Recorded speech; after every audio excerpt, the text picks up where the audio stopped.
go this time. 4 to go and 3 Oh, wide. it's Boyer in the wall. Hard wreck. He stays out. More wrecks down here. Turn 4. Big wreck. Harvick in trouble. Keep going. Keep going. We can hit a damn thing. 3 of the 4 Childress cars in trouble in the closing laps. Get 4 tires. Boyer's car, the front end destroyed. They were all, I mean, it's spaghetti junction when you get to on these restarts late in this race. Track slick, you know, some guys on old tires, some guys on new. That was inevitable. Certainly not what Regan Smith wanted to see. Now the window net's down on Boyer. That's a signal to the safety crews that he is okay. Remember, we saw Kyle Busch dropping way down to the bottom, passing cars almost on the apron. That's his number 18 against Harvick. Well, you can see already the left front of Harvick's tire where they made contact.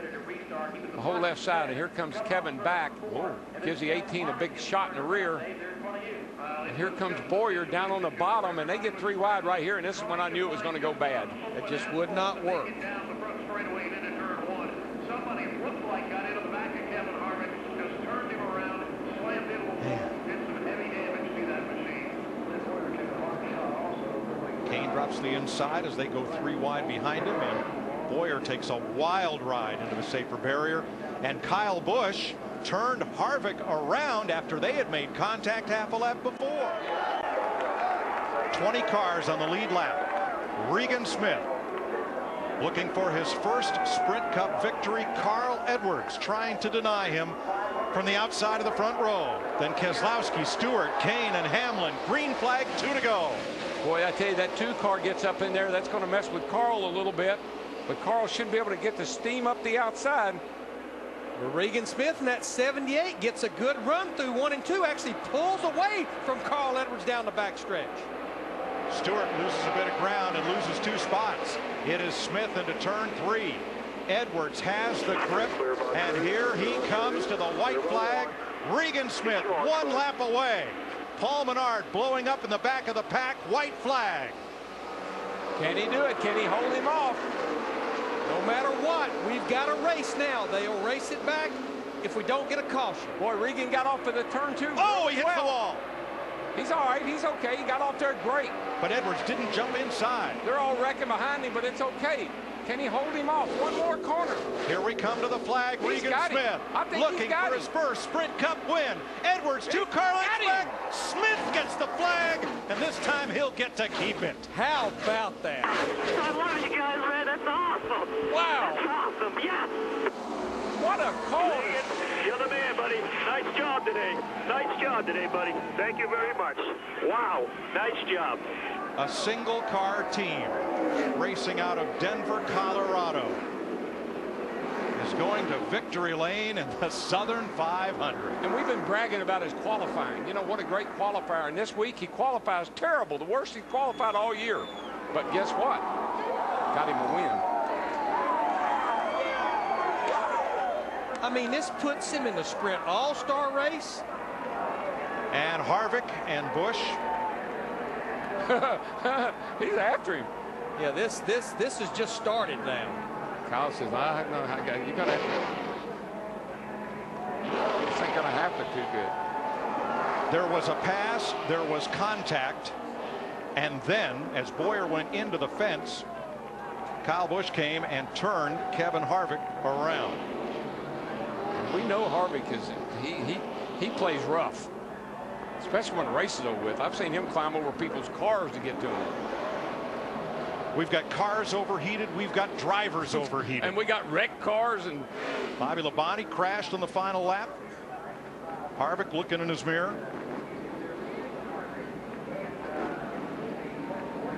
Shuts the switches off. Something's going to have to give here, boys.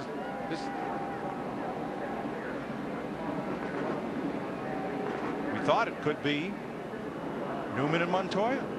Turns out it's Harvick and Busch.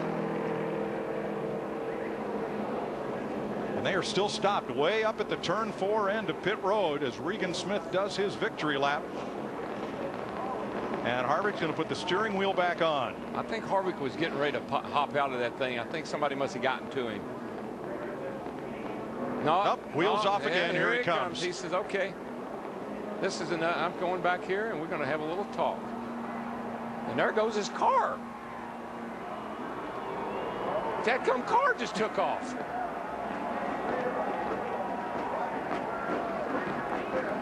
Holy smoly. That's Darlington. Fireworks. Fireworks in the air are the least of it. They go right here. We'll handle it later. How about Carl Edwards congratulating Regan Smith? Now that is really classy on Carl's part. Both Kevin Harvick and Kyle Busch will go meet with NASCAR officials in the Oval Office. There was a crash in the backstretch on the last lap. Pretty big, too. I mean, there were a lot of cars, the 9, the 47, both. And Kyle got a piece of that as he tried to pass Ambrose. Boy, Bobby Labonte in that 47, a lot of damage. He'd had a great race all night long. Car didn't have a scratch on it. Well, Ambrose and Labonte were 11th and 12th when that happened. And here is the finish. Boy, we thought on new tires Carl Edwards had the measure of Regan Smith, but he could not get in clean air. Regan Smith becomes the 45th driver to win a Sprint Cup race at Darlington. The 6th first-time race winner here. The last to do it was Lake Speed in 1988. From Cato, New York, former Rookie of the Year is in victory lane, Matt Yoker.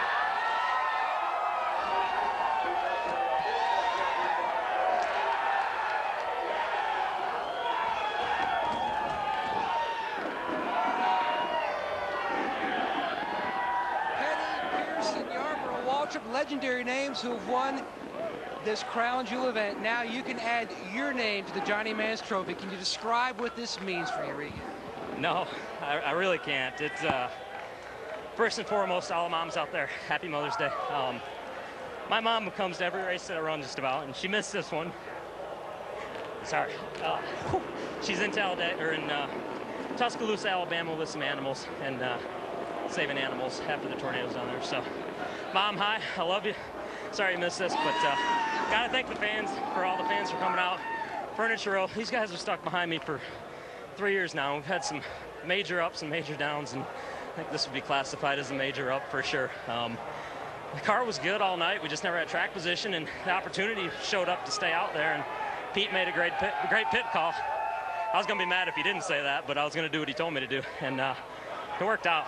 We're in an all-star race. There's too much cool stuff going on right now. I had to get my composure out there. Actually, just right here I did. And we got a neat trophy now. Legends win this race. I'm not supposed to win this race. I have never even had a top 5. Like I said, shows in this series, anybody can win on any given Sunday. The boys from Colorado take a big one in Darlington. Pete Rondo makes the call. Regan Smith goes to victory lane. Brad Keselowski, Greg Biffle there to congratulate him. Carl Edwards came over before he got to victory lane. Give him a big handshake. And here it was on the final lap. Regan Smith about runs out of room and just about loses the race right there. Yeah, but his Carl right behind him looked like it was shadowing him. Did the same darn thing. Meanwhile, tempers overflow back in the garage area between Kevin Harvick and Kyle Busch's team. While this simmers down, let's hear from the second place finisher. Krista?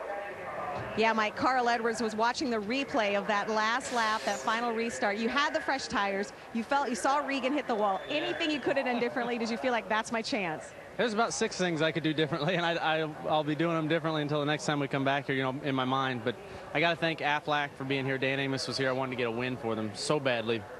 And congratulations to Regan Smith. I need a mattress. I might go buy one at Furniture Row. He did a great job. He spun the tires a little bit on the restart. I pedaled to make sure I didn't beat him across the line. Then Brad pushed him. And then I was scrambling. I thought I didn't plan on this. I didn't plan on having the lead. But I got to say happy Mother's Day to my wife. I love you, Kate.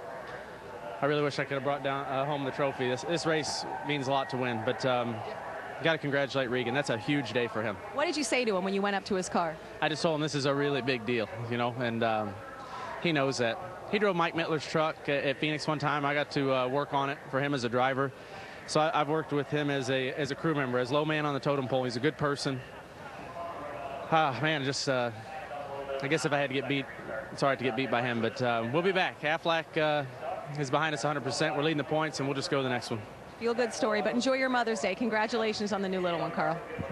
Pit strategy, key for Brad Keselowski. So you're out there on the old tires. What was your strategy, and did you think we have a chance at this tonight? Well, you know, it was going to be tough. If I was going to have a chance at it, I was going to have to get the first restart, and I just wasn't strong enough to do that. So I knew I could time a run on Regan being on the bottom lane and give him a good push and at least ensure that I could run in the top 5. And I ended up giving a whale of a push into turn 1 that helped him clear Carl, and once he got the clean air, he was gone. So really happy for Regan. I wanted to make sure that if I couldn't win it, he would, and it looks like it worked out. So really happy for him and his whole team, and kind of a win for the underdogs tonight. But yeah, we got up front with pit strategy at the end. At the end of the day, we still got to make our cars better. We really have been struggling, and we're 15th to 20th place cars, and just made the right pit call today to be up front at the end. So we got a lot of work to do, but this is a good finish. Thanks, Brad. The way people acted tonight, but the feel-good story with his mom, Lee, helping animals in tornado-ravaged Alabama. Regan Smith, his first win in 105 career races. He led only 11 laps, his fastest lap at the end in overtime here in Darlington. Yeah, on lap 370, he ran the fastest lap of his race at a 28.82 to beat Carl Edwards with a 28.87, but that was the difference of the race, Chris. Kyle Busch wound up 11th, Jeff Gordon 12th, and we're waiting to hear from either Kevin Harvick or Kyle Busch. But let's check in with Casey Kane. Casey Kane had a fast car. You were beating yourself up when you hit the wall, but then it's almost like you guys were given a second chance. If you hadn't hit the wall, would the outcome have been any different? I know you got tight on that last run. Well, we were tight after that. You know, we had to keep freeing the car up, fixing the car. Pit stops were key. The Red Bull guys did awesome. I killed the crush panel, so I'm covered in fumes and rubber and stuff. So we didn't finish as good as we should have. I think, you know, we could have ran second. Fourth's good for for hitting the wall as hard as I did. Fourth's good. Thanks, Casey. All right, Clint Boyer, you mad at anybody over what happened? Just can't wait to get out of here. Just product nature of the beast. I mean, there's no room to race at the end. I knew when a caution come out, all hell was going to break loose, and it did. I mean, I got such a good run down there. I felt like, I don't know, I passed 4 or 5 cars, and I come off there, and I had plenty of room. I don't know if somebody got into Kevin, knocked him down into me or something. It just real abrupt come down. And I saw he got wrecked too. But how about Regan Smith? At least something good come out of us. You know, proud of him for winning. Proud of BB&T. Just trying to manage everything, stay out of trouble all day long. We did, and get caught up in the road. All right, thank you, Clint. Yeah, thank you, Chris. Kyle Busch just out of the transporter. And, you know, Kyle, you wanted to see the last lap and a half, and we have a monitor here. We'd like you to talk us through what happened between you and Kevin Harvick. Yeah, sure, no problem. I mean, it was tight racing after the restart there, and Harvick's up on the top a little bit loose, and I had a run, and I gave him room, and he kind of came off the wall. That's a bad angle, obviously, but, you know, and then he lifted early to let me go into turn 3. I thought it was all good, and then he drives in the back of me there. So made my car loose all the way through the exit and just made a run for those 2 guys to get back on my inside, and then obviously Clint wrecked bouncing off of Harvick, and it was just uncalled for, you know, just unacceptable racing. And you know, it's in the last couple laps, but I gave him room off of 2. I didn't get the room, so just real unfortunate. I mean, I hated it. We tore up a few good cars there, and our double-mint Camry was so good today that we should have ran up front, should have finished up front, but we kind of got marred back in traffic there and tried to fight our way back forward. So it was a really good, clean night. I probably passed the most cars tonight, but there was one I couldn't pass. Kyle, understand now you're being asked to go to the NASCAR trailer. Is that correct? Yeah, no big deal. That's fine. Good to hash it out now. Might as well. Okay. Good luck. Yeah, thanks. All right, tell your side of the story, Kevin. I mean, well, obviously we were just racing hard and doing what we had to do there at the end, and things happen. Things happen? That's it? That's it. What do you do? Good racing, I guess. What'd you guys talk about? What got discussed in the truck? Not much. Oh, come on, Kevin. What got talked about? Anything really to tell you other than not much. Is it settled between the 2 of you? You saw the end. Kevin,